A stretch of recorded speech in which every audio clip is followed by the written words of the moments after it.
Take it from Little Mary Pong. 2 for 1, that's a steal. With the Extended Play Podcast with Ian Tank.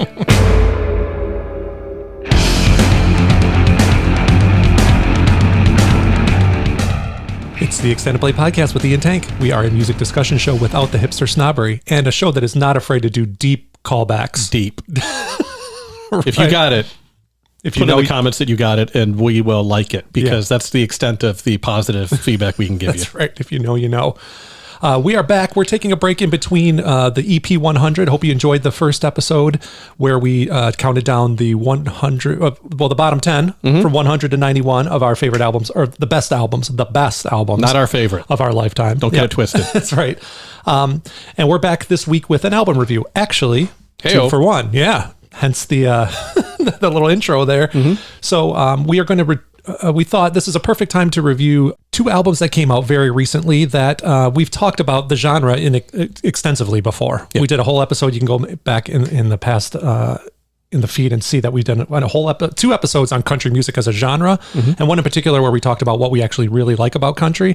And these names came up in the past. So we wanted to, since they both had new albums coming out, we thought we'd take a listen. Yep. And so those new albums are The Great American Bar Scene by Zach Bryan, which came out a couple weeks ago now on the 4th of July. And you're going to give a stab at the pronunciation for the new Johnny Blue Skies album. It's Passage du Desir. Passage of Desire. Passage of Desire. Which is an actual place in Paris. Yeah, the cover looks like it's... but that's the funny thing. The cover is not, it's not the that actual place. And it's in a shitty place in town, and it's really nothing special. Oh, that's weird. Yeah. Must hold something. Yeah. Well, anyway, we'll get to that a little bit. Yeah. So and we say Johnny Blue Skies, that is Sturgill Simpson, and we'll talk a little bit about why he's calling himself Johnny Blue Skies. Yeah. I went down that rabbit hole a bit. Yeah, I did too. Okay. Yeah, I watched a cool interview this morning. So, all right. Any preference on where we start? Zach Bryan? No. I'll let you pick. I'll do the order I listened to him. So we'll do Zach Bryan first, and then Johnny Blue Skies. Okay. So Zach Bryan, basic facts, Zach Bryan, Great American Bar Scene came out on the 4th of July. Kind of cool thing he did is that he launched it. He had listening parties at bars, at like dive bars. And I looked them up. There weren't any near here. The closest one was like 4 hours away, but they were like dumps, which I appreciate. Right. Keep it real. 19 songs. Yeah. And we will get into that. Right. Yeah. This is a thing that Zach Bryan does. His last album, I think, had near 20 songs. This is his 5th studio album in a very short period of time. This guy's super prolific. And yeah, as far as familiarity goes, I was only familiar with a couple songs, Something in the Orange, and then Heavy Eyes came on when I was listening to something else. And then it went into like and these were songs from previous albums. So I only knew 2 songs by him, and then his reputation for being like a killer live performer and being incredible at the height of popularity right now. Yeah. I knew basically nothing and constantly confused him with Luke Bryan. Right, which is very different. Right. Thank God we're not reviewing a Luke Bryan album. No. Although that might be entertaining. Yeah. Yeah. So again, we were coming in fresh, and we have our buddy, shout out to our buddy John, who recently went, saw him in Columbus and said it was a great time. Let's get into it. 19 tracks to get through. We're not going to talk about every single one of them. We have individual ranking systems, which we'll use. Those of you who have seen album reviews in the past, and we'll link to some album reviews down below we've done before. You'll be familiar with our system. So we go to 20. Because we're twice as good as anything else. That's right. Yeah. Okay, so first impressions about the Great American Bar Scene. I had listened to it a couple times right when it came out because I couldn't. Everything in the Extended Play social media feed, like all the blogs I follow, are like, he brought out Springsteen at a concert. He brought out He brought out the Haktua girl. I know. There was somebody who tweeted like, "I'm glad at the show the night before it was Springsteen, and I get the Haktua girl to sing on stage." Yeah. But just, he's filling out stadiums, and just how raucous it is and what a great time it is. And he's coming through the crowd. And so I kept seeing it over and over again. So I thought, I got to dig in. I got to listen. So I'd already listened to the full album twice, kind of casually. This was my first deep listen a few days ago. And overall, it did scratch alt country itch for me. It's definitely, I found myself being surprised that he's so popular. Because these songs aren't, I think maybe past albums, he's had more anthemic, sing-along type songs. There's not a lot of that on this album. So that was surprising to me. And maybe, I don't know if he plays a lot of these songs in concert because it's a new album, or if he sticks to like the hits, who knows? But yeah, I found it's scratching the, like, I wrote down a couple songs that were like full blown, sounded like a Ryan Adams song. Yeah. And which I used to love Ryan Adams and then gave up on him for obvious reasons. And yeah, so I appreciated that. So impressed by his storytelling at times. There are a number of characters that even within a song, there'll be 2 or 3 characters, or two, like each verse will contain a story about a different set of characters. Sometimes I did get lost from time to time. Are we still talking about this person or that person? But I like the approach.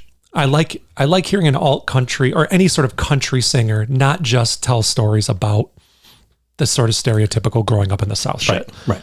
There is a little bit of that. Yeah, I mean, he has to. Yeah, it's called the Great American Bar Scene. There's a lot of talk about bars. He named specific bars, drinking, coke, a whole bunch of shit, bunch of debauchery goes on in these songs. But overall, I was really impressed with his earnestness, which is something similar that I said in the SZA review, when we did the SZA album review, that there's this combination of storytelling and then like a more confessional side, which I really appreciated.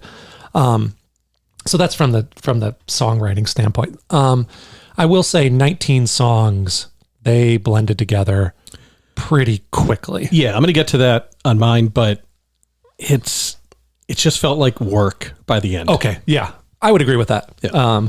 It could be a little one note, and there would be peaks and valleys where either the chorus was catchy enough that it stuck out, or there was some weird instrumentation, a shift, and it would stick out. Like if I wasn't listening to do a review, there's no way I would listen to it all the way through in the first sitting. Wow. Okay. In the first sitting. Yes. Right. And I didn't, when I was not doing the review, I didn't make it through. Right. It's like if it was just an album I was listening to for pleasure, I would get through 5 or 6 and go, yeah, I'll do more later.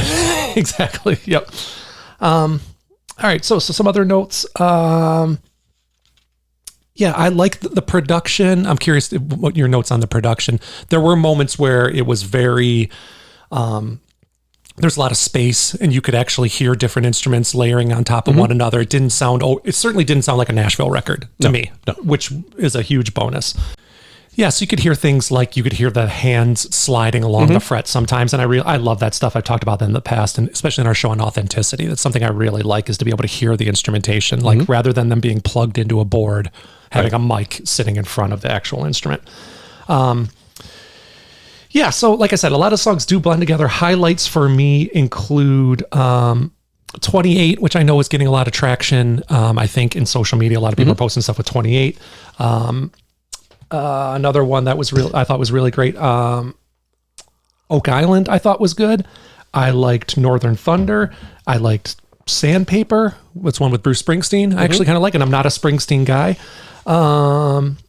Pink Skies is another one that is all over social media. Like, I have social media for the extended play accounts. Right. And people they're cutting these things. I don't know if you've seen this on TikTok, where it's like, it's a snippet of the song Pink Skies. And because the song is about a funeral, right? Yeah. And it's got this very sad chorus to it. A lot of people that sound like this right now, particularly that have this large of an audience. So, just the vulnerability in his lyrics and in his voice. Sometimes he'll let his voice crack. He'll hit high notes where he's actually like causing feedback in the microphone because it sounds like he's almost wailing. I really dug that. So 7 for originality. Repeatability, I also gave a 7. Will I put it on again? Yes, but I will skip a lot. Yeah, I will definitely skip a lot. I like the overall vibe. So rather than grabbing a handful of tracks and putting them on a playlist, I would actually start at the first track of the album. Okay. It also helps that I like the first track and I like the first 6 tracks. Yep. So repeatability 7, and cohesion, I gave a 7. Now you could argue that it is very cohesive because it's kind of all one note. Yeah, exactly. But that's not a positive cohesion. Exactly right. And that's what I wrote down. It's too one notey. Yeah. And if this was trimmed to 10 songs, I wouldn't feel that way. Right. I would, because you get in and out and be like, oh, all right, it was a vibe. I could do it for 10 songs, but 19 songs was too much. Yeah. So 777 for me.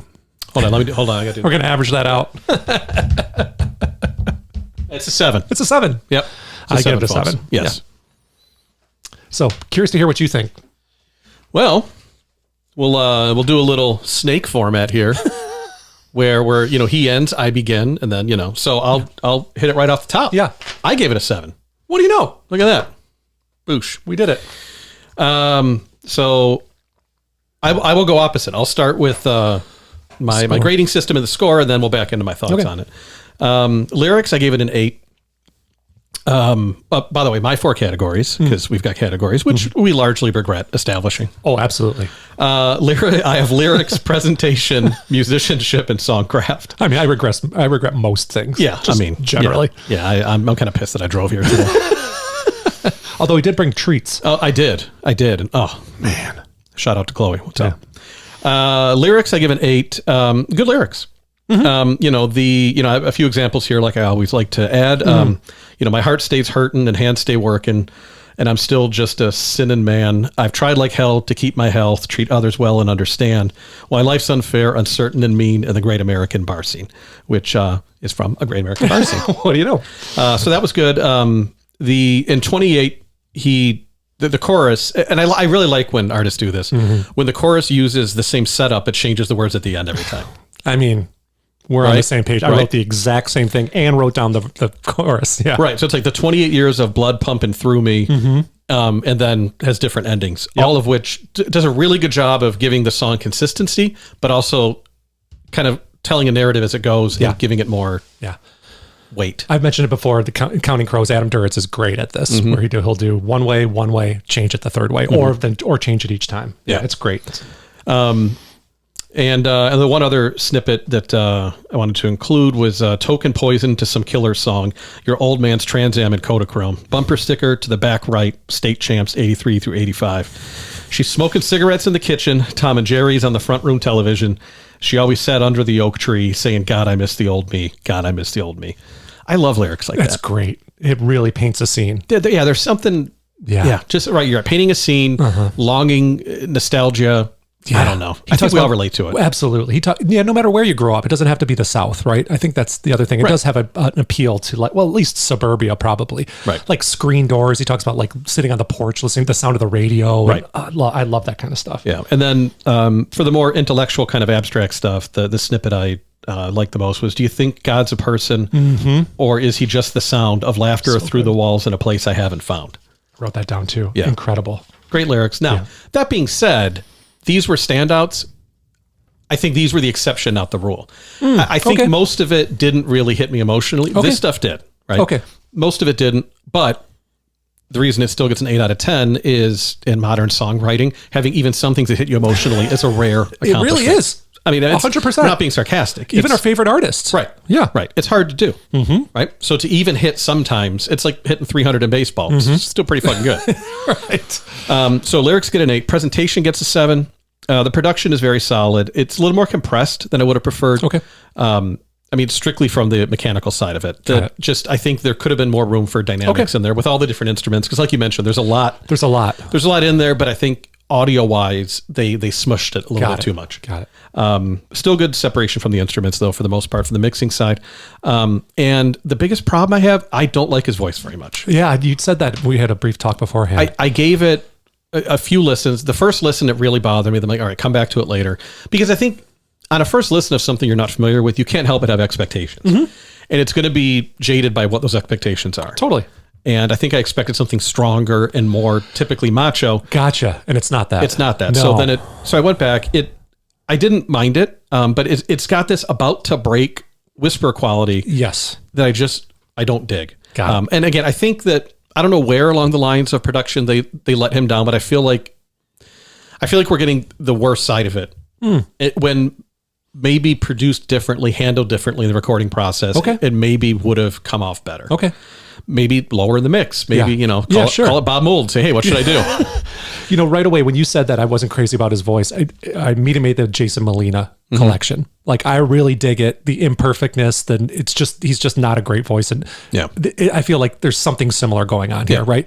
For someone's voice to be so high in the mix, and if he's such a great songwriter and you're supposed to be paying such a close attention to his lyrics, if you're not crazy about his voice, right, that's rough. It struggles a bit. Yeah. And then the last note I have on prepresentation, it's kind of random, but John Moreland, I forgot which track it was. He's one of the guest features. Sounds a lot like Bruce Springsteen. Because Did you think it was him? Yes, because Memphis the Blues. Yes. So when listening to an album for review purposes, you can't help but scan the track listing, look for things that stand out, long songs, features, whatever.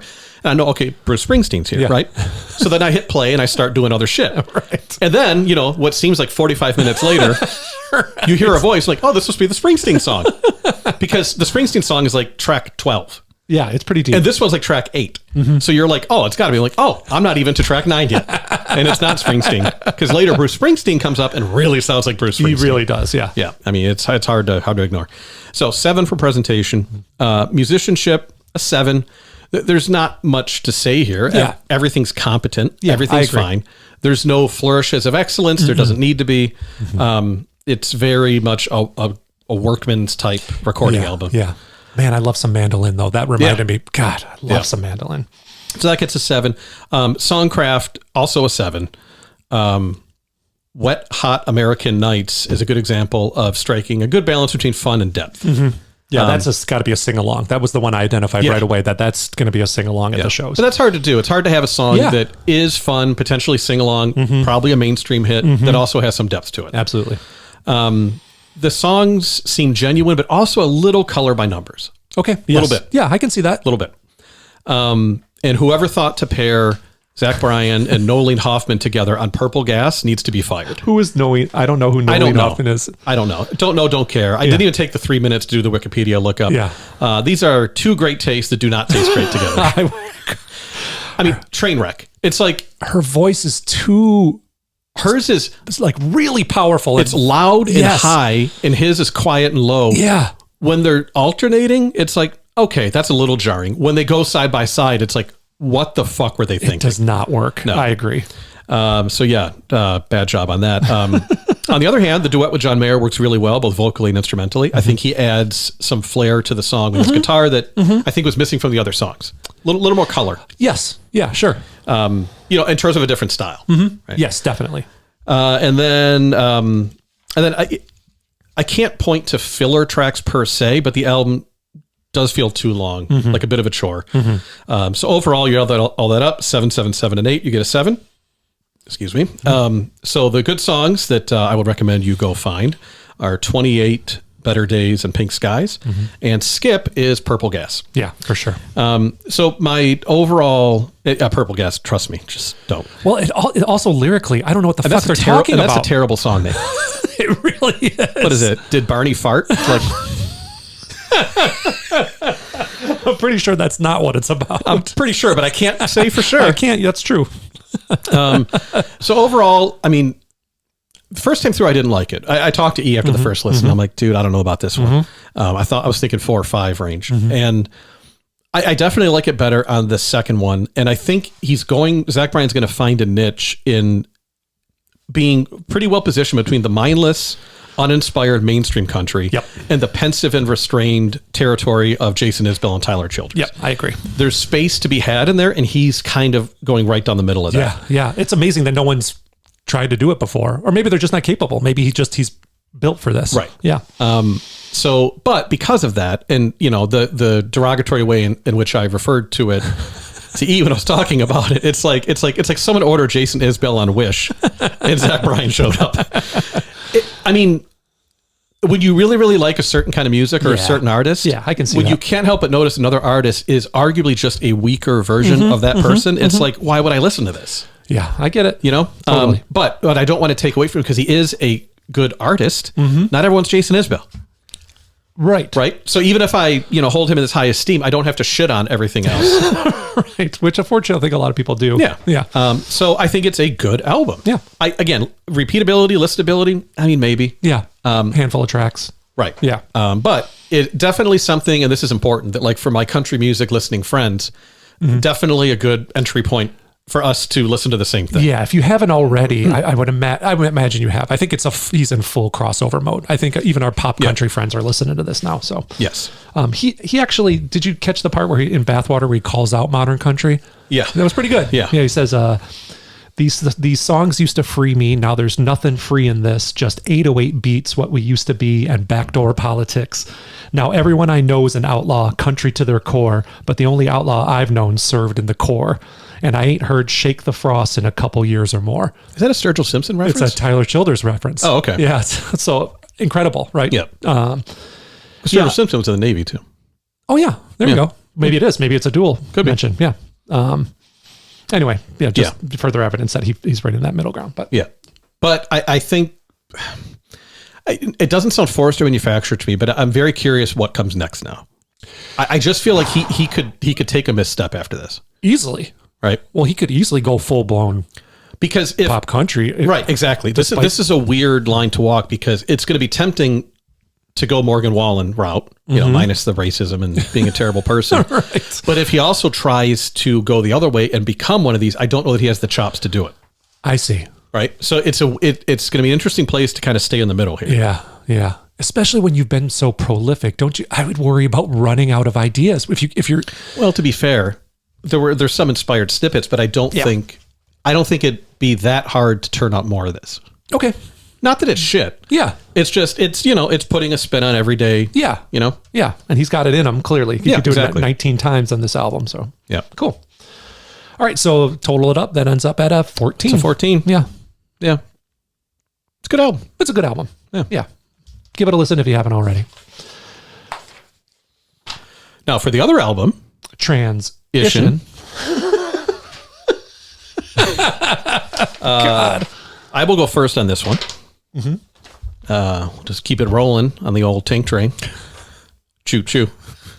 Which, by the way, I was late because the fucking train. Oh, the train. Yeah, long ass train. Yeah. All right. He takes the train to get here. I do. It's a 75-mile I take the morning train. I work from 9 to 5, and then I go home again, and she's waiting for me. Leave a comment. Yep. Title of the song. Yep. All right. All right. So Sturgill Simpson, Passage du Desir, which I'm sure I'm fucking up. Yeah, you're doing better than I would. So, I mean, my headline on this is Sturgill Simpson, or should we say Johnny Blue Skies, once again proves that there's no genre or subgenre he can't master. It's getting ridiculous at this point. Yeah. It's an album where he seems to set out to make the 8 best songs possible with no restrictions, but still ends up making it somewhat cohesive. So if you can't tell, this is going to be a positive review. I'll just start at the top with lyrics. I gave it a 10. Okay. There's not a whole lot more that I could ask out of lyrics, I guess. Okay. There's a few songs that lyrically do nothing for me, right? But the ones that do, and it's the majority. There's only 8 songs on the album. Only 8 songs, right? Yeah, 41 minutes. Yeah, exactly. So it's a very concise album. On If the Sun, which I think is the second song, or If the Sun, I forgot the rest of the. If the Sun Never Rises. Yes. You and me, we don't need words to say anything. They just get in the way. Words could never compare to the games that we play with our eyes in the moonlight. So good poetic stuff. Jupiter's Ferry, I won't even bother trying to recite the lyrics or read them to you, but it's gut wrenching.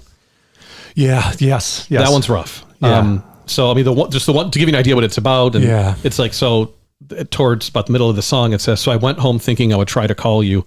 I searched your name, and then I saw the news that there was no more you. It's a rough one. So I'm not even going to get into it. Yeah.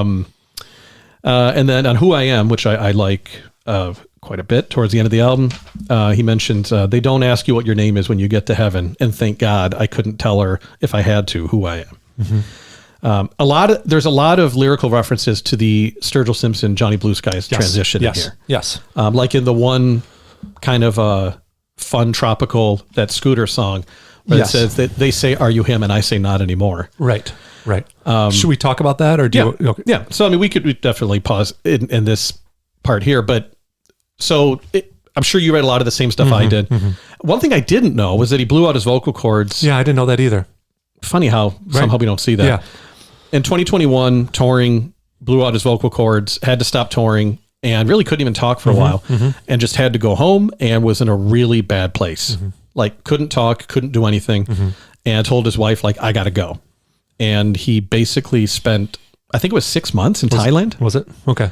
And from there went to Paris, and that was even an accident. He went to London to record. Oh, okay. So part of this is recorded at Abbey Road. Okay. And he just basically took the train to Paris, took the Eurostar, and just ended up falling in love and staying. Okay. Cool. Which greatly, I mean, full disclosure, which greatly, I think, jades my opinion, because basically he basically said, I went to Paris, I fell in love, it inspired me, here's all these great things, which is more or less what I do. Right. So to see that, I'm like, all right, you know, I'm kind of a sucker for that. Totally. But he wrote the whole album in Paris. Okay. But it was rooted heavily too in the experiences from what he had in Thailand. Right. And then the Johnny Blue Skies thing is he basically, the interview I saw, he's getting a little sick of hearing his own name. He felt like he didn't have ownership over it anymore. Like it was a entity. It was a thing outside of himself. And it felt like, he had a real problem. It seems like, and this is probably why he jumps from genre to genre, kind of subgenre to subgenre. He gets bored pretty quickly. And I think it's the same thing. Like he doesn't want people hearing the name Sturgill Simpson and thinking one thing. So he decided, I'm going to do another name entirely. And it's random. It's like this bar that he used to go into. Right. So the story, the origin story sounds a lot like Tanktronic. Absolutely. It does sound a lot like So basically there's like some dive bar he would go into and the bartender would keep calling him Johnny Blue Skies. He doesn't know why. Yep. And then, but I guess the references to Johnny Blue Skies have been Easter eggs. He said that, yeah. Like I think what was the video? He did it like an anime video. Yeah. Yeah. There's been little hints here and there, and now he's just full on going with it. The Tanktronic nickname, by the way, our buddy John, we were in college. My buddy John and I, and probably somebody else, are sitting on the couch. We know Tank is coming over, and John turns to me and says, I'm going to start calling Tank Tanktronic. Apropos of nothing. He walks in the door and John says, Tanktronic. And Tank's like, what the fuck? Yeah. and then accepted it almost immediately. Well, yeah, but I mean, for the first few minutes, it's like, I'm pissed off. I'm like, oh, what's the fucking joke? Is it a joke? Right. Yeah. And like what's the dig buried in this? It was truly out of the blue. Yeah. Yeah. No, it sounds very similar to an origin story. I'm not, you know me, I'm not a huge fan of this alternate persona. You're not. You hate it, as a matter of fact. You're on record. Yeah, not a fan. Now, I am fascinated by, and I read the GQ interview. I don't know if that's what you read. No. Very good, by the way. Oh, good. Okay, I'll check it out. Yeah. So in the GQ interview, he basically says once he does something well, he doesn't want to do it again. Yeah, sure. Because then people are just like, oh, do that again. And he's like, no. Yeah. Right. So I think, ironically, if he put out shitty albums, he would stay in one genre. But once he does a good job in a certain genre, he's like, well, that's done. Right. Which, as a fan, has got to be disappointing to a certain extent, right? Yeah. But I guess that's the thing, is at this point, either you're in for the ride or you're out already. You know what I mean? Very true. At this point, and that's what's, I mean, I'll get to that in a minute with the songcraft portion. But lyrics I thought were great. There's a lot of good stuff in there. So I give it a 10. Presentation, also a 10. The production is solid. The mix is perfect. What I'm most impressed by, the reason I give it a 10 is, so this is produced by both him and some other guy whose name I didn't write down. Okay. I didn't write it down either. You've got Google, folks. Just fucking look. Right. But it's very difficult, I would imagine, to produce 8 songs that are so different thematically, but make it sound like a cohesive album. Okay. Because nothing jumps out as like, this is a deep cut, but like My World on Use Your Illusion 2. It's like this like trap hip hop. It's like, oh really? There are sometimes you listen to an album and a song was like, what the fuck? Like it completely disrupts the flow of the album. Right. You never get that here, even though the songs are so incredibly different. Yeah. So I think it's a testament to production. Okay. The album ending with a 9-minute epic song, 4 minutes of which is instrumental, and half of that is a guitar solo, is a fitting end to the album.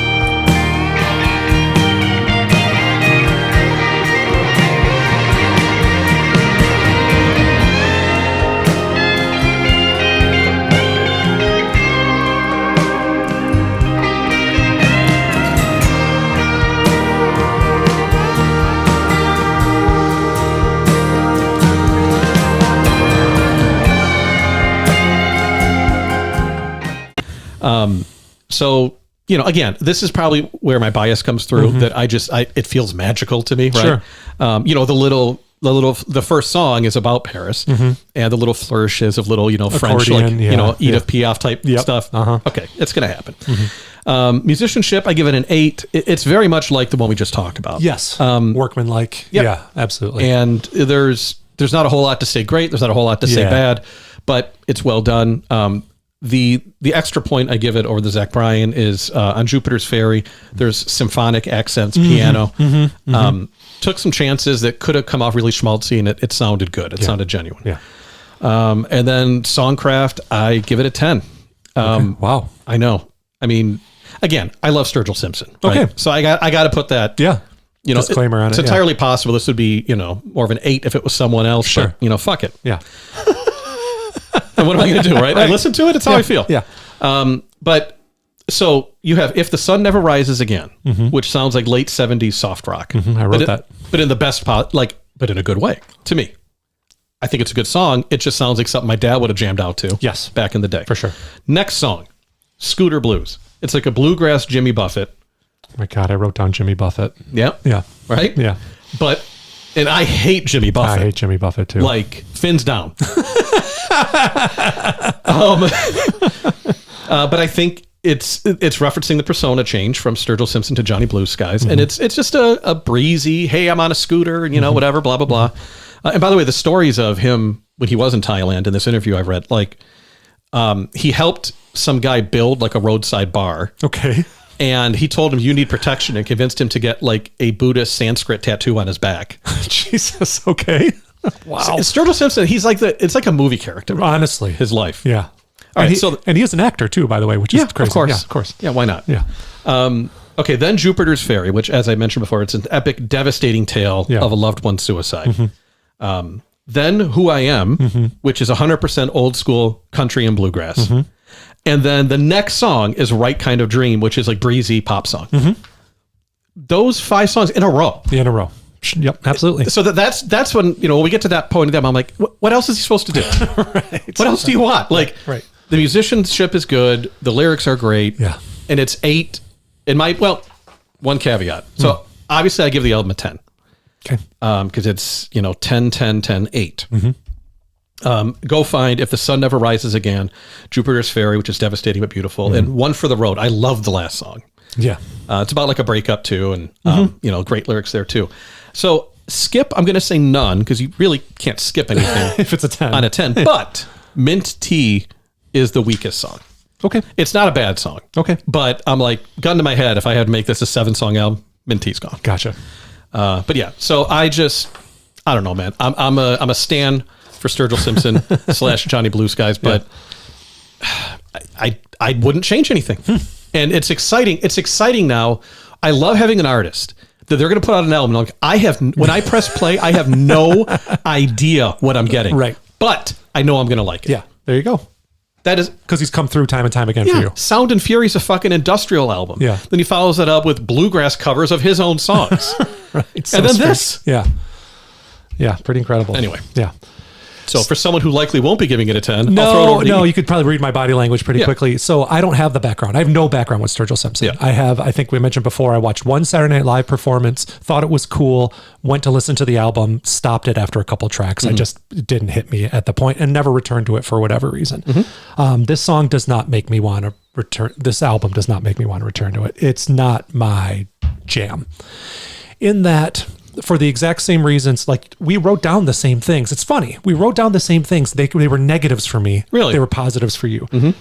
If the Sun Never Rises, this smooth rock. I hate smooth rock. Yeah. I hate it.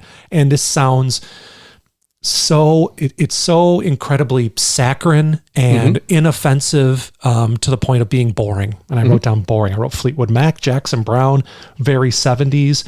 I wrote down skip. 3 minutes and 18 seconds in, I look and I see the lyrics are done and there's still a minute and a half left. I'm like, I want to skip right now. I didn't. But what I will say, to temper it, that I didn't hate this album by any stretch. The instrumentation, particularly in the opening and closings of songs, was fantastic. There were some really beautiful, like either symphonic movements, lots of strings on this album. And again, mandolin, pedal steel, all those things that I love about country-ish music, particularly One for the Road. Right. That is a fantastic way to end an album. Yes. And if more songs were like this, I think I would have liked the album a little bit more. Even the double entendre of it being called One for the Road and being the last song. Yes. Yeah. It was really great.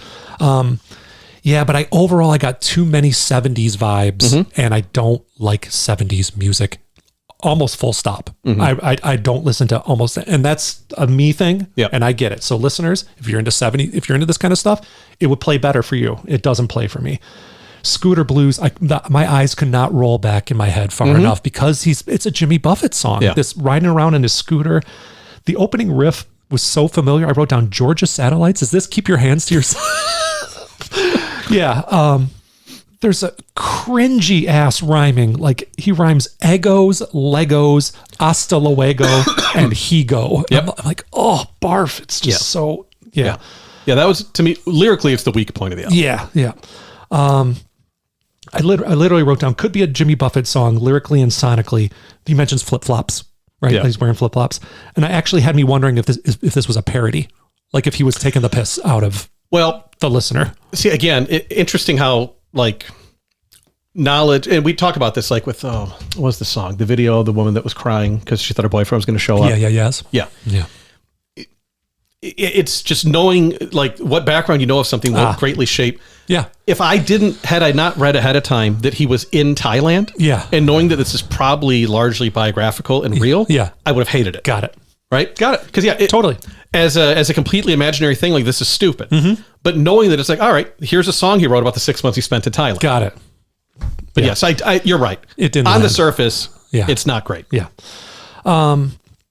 So other things. So I did like a couple of songs, Swamp of Sadness, Jupiter's Ferry. I did like, I'm surprised, like you could pick any planet and there's already an incredibly popular song called Drops of Jupiter. I'm like, dude, are you not worried? Like, why not just pick another planet? I thought that was a little odd.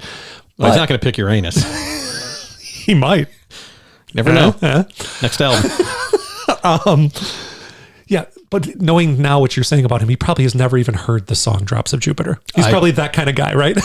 Like doesn't own a TV. Right. Like Ice-T having never eaten a bagel. Right. I think we would find something similar about Sturgill Simpson. Absolutely. Swamp of Sadness, I like lyrically. I do like that song a lot because it's storytelling. It's a lot. He's greatly influenced by the Odyssey, and this is a lot. There's sirens being mentioned here. He ties himself to the mast and has the wax in his ears, straight out of the Odyssey. So I really dug that. That was great storytelling. Cool violin solo at the end. So that stuff. So I was optimistic at the very beginning, but too often for me, his voice fell into a range that was he has a very deep voice. And I said one note in the Zach Bryan, but that's not what I mean. He's not enough variation. Too monotonous in tone, too monotonous. And it fits very well with sort of like a 70s groove. And again, I don't like 70s stuff. So, So Jupiter's Ferry, Swamp of Sadness, I liked. Right Kind of Dream was okay. That was almost 80s. That was the one that's like, it was like a pop song. It was like almost an attempt at a radio hit. Like they could nearly play that song on the radio until you get to some really country flourishes. And I'm like, would never make it. And then lyrically, I think again, it's because you're coming to it from being a fan of his and knowing the background. I thought it was very lacking for me. Too many trite love songs. And I've heard it too often. It just didn't hit. So originality, I gave what did I give? So I wrote 7 and then I wrote or 6. Not helpful. Let's say now being convinced that all this is intentional and that the nuance is a positive probably for most people more than it is a negative. Like for me, I'll say it's 7 for originality. Repeatability, I'm not going to listen to this again. I didn't like anything enough, with the exception of One for the Road. And then I might even just chop off the last 4 minutes and listen to the instrumental part of it. So, I'm going to go 4 there. So 7 and 4. And then Cohesion, I gave an 8 because it is, despite being varied in song structure and styles, it is one work. It feels like one solid body of work. Right. He also gets in and out in 8 songs, which Zach Bryan did not. Right. And so, and I did the same thing. I did Zach Bryan first. Yep. So this felt that much tighter because it came 7. Absolutely. Yeah. So that's there you go. That's why that's my highest score. So 7, a 4, and an 8. That's 11. That's 19 divided by 3. About 6. About a 6. Yep. Yeah. That's about right. That's about right for me. Yeah. So we give it 16, 10 and a 6. I'm comfortable with that. I'm comfortable with that. Yeah. It all comes out in the wash. Yeah. And I think too, a lot of my predisposition of how I rate stuff. And because I realize it has zero impact on the listening experience. It's the same thing with video.